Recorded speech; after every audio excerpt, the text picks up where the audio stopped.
So I just picked up a bunch of cattle from the sale barn, and we are taking them back to the farm, going to get them fed and brought back up for the day, and I'll show you guys how I'm feeding them.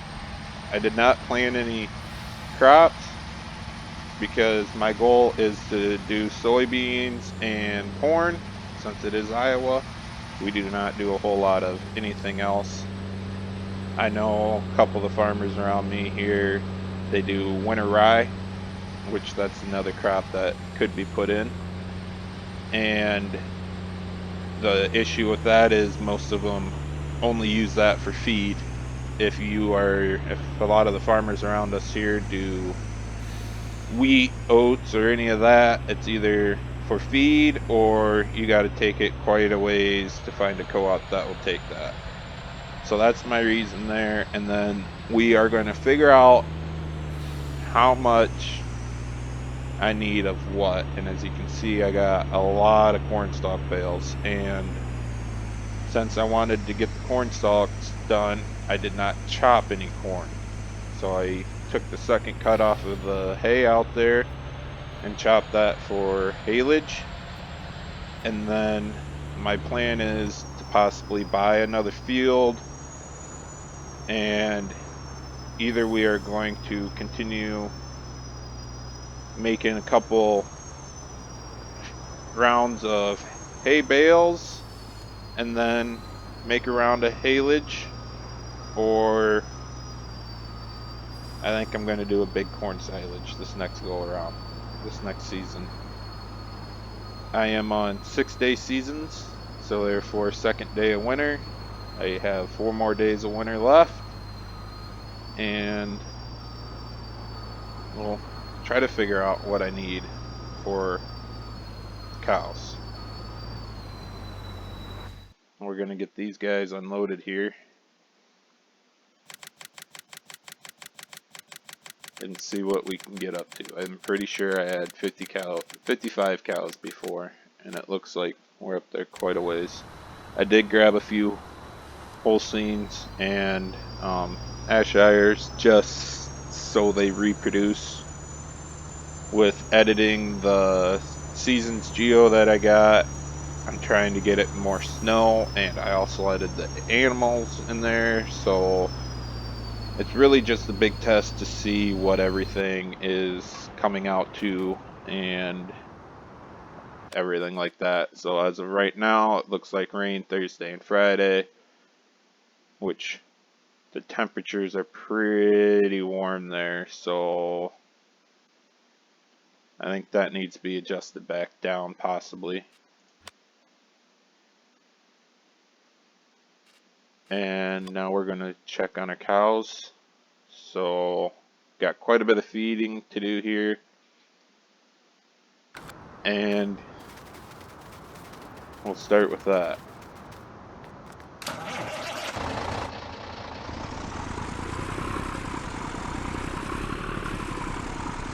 And like on the previous videos you guys see me do, I'm going to figure it out again, and this time I got some counterweight here, so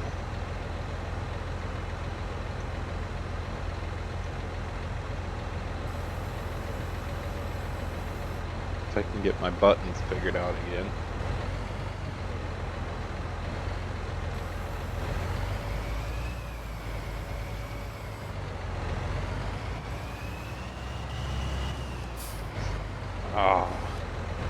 For some reason this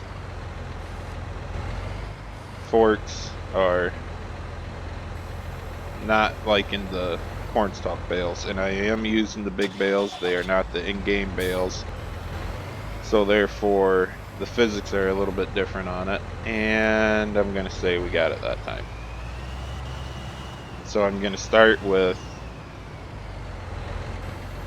2 buckets of silage here.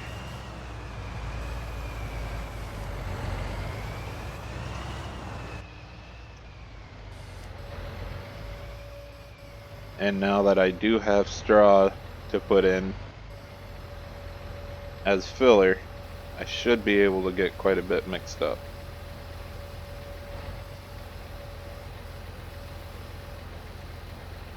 That unload speed on this bucket should be up too.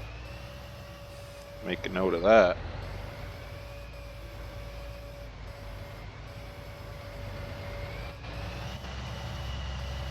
This is the MDS grapple bucket, by the way, and the tractor and loader are from NEFG on Facebook there, so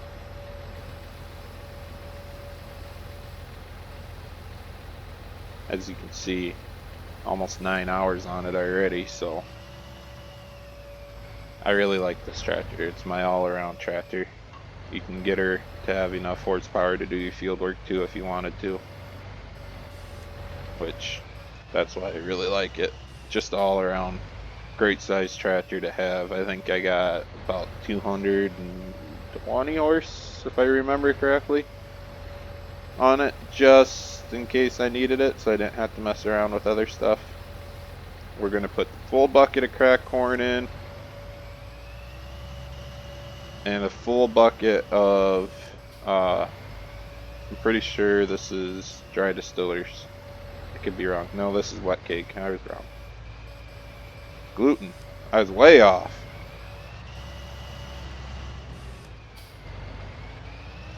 Been busy over here with field work. I almost forgot.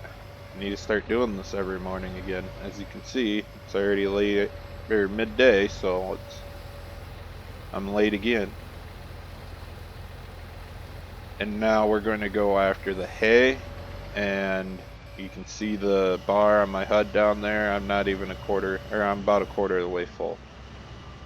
So now I'm going to back this out of the way and get the telehandler, and we're going to grab 2 bales of hay and see where that gets us, and possibly 2 bales of corn stalks, which with my forage extension from Maize Plus acts as straw,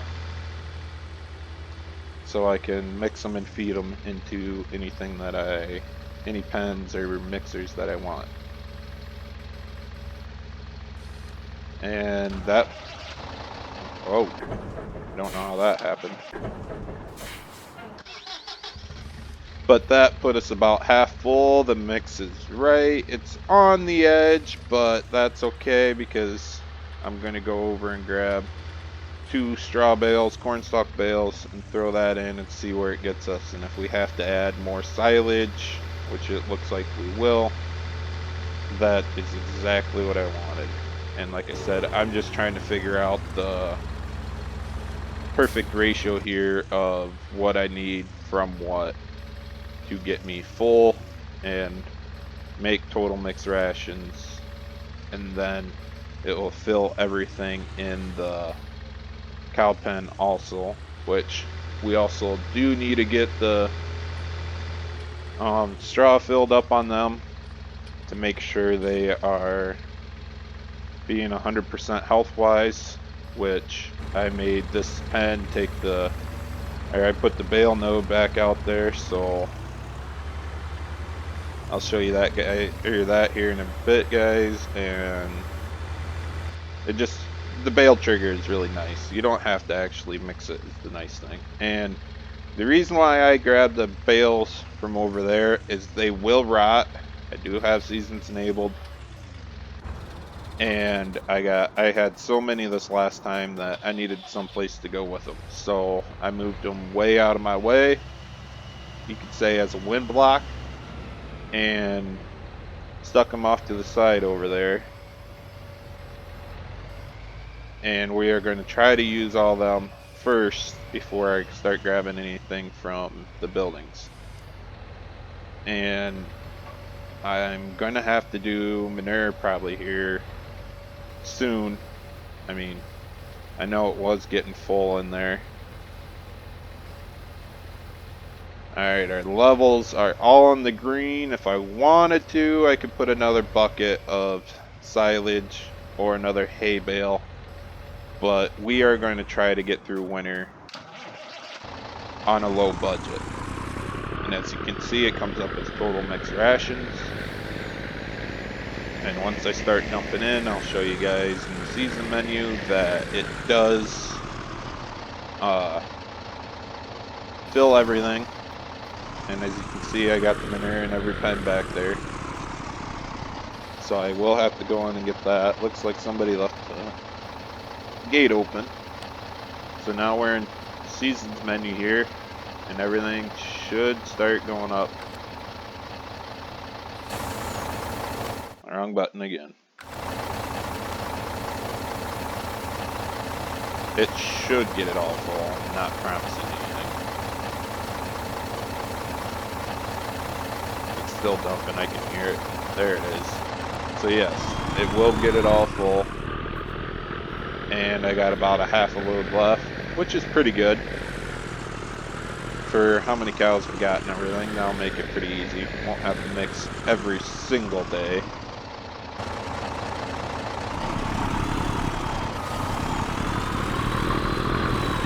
And then I'm going to figure out how much straw they're going to take too here in a bit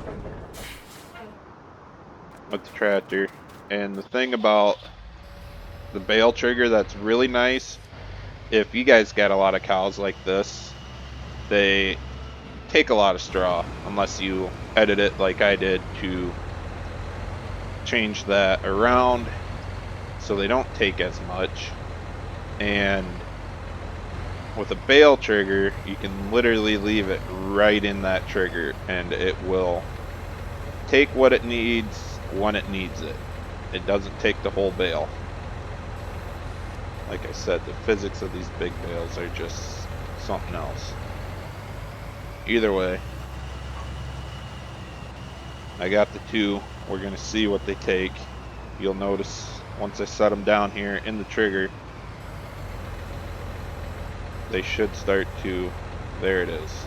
And if we grab this one again, it looks like I did not need the second one. We could put in the second one, so the second one might not be in the trigger. Bring it over here, set it down, there it is now. And it was at 80 before, now we're at 59. And if I wanted to, I could leave that right there, which I think I'm going to spin her in a little closer and leave it right there. The next question is, did it take any off of my 3-point bale? Which it did. It took part of that one down, so that's interesting. So a little bit of my counterweight's gone, but we got plenty of bales to fix that, so I ain't too worried about it. And I did look up realistic numbers for my corn dryer. I upped that. I was way off by the time you convert it and everything. So I switched it. They said this dryer should pump out 7,000 bushels an hour. And if you ask me, that's still quite a bit. But our wet corn holding bin holds about 20,000 bushels, which honestly I think is dang close to real life there, the size of it and everything. So I'll show you that quick. And since it does pump out so much, it is full. And the nice part about this auger, I'm not sure if it's going to do it or not. I could slow it down so it always runs. No, it's going to be faster than that. So I will have to come back periodically and start that every time. And I should just put a conveyor in and be done with it.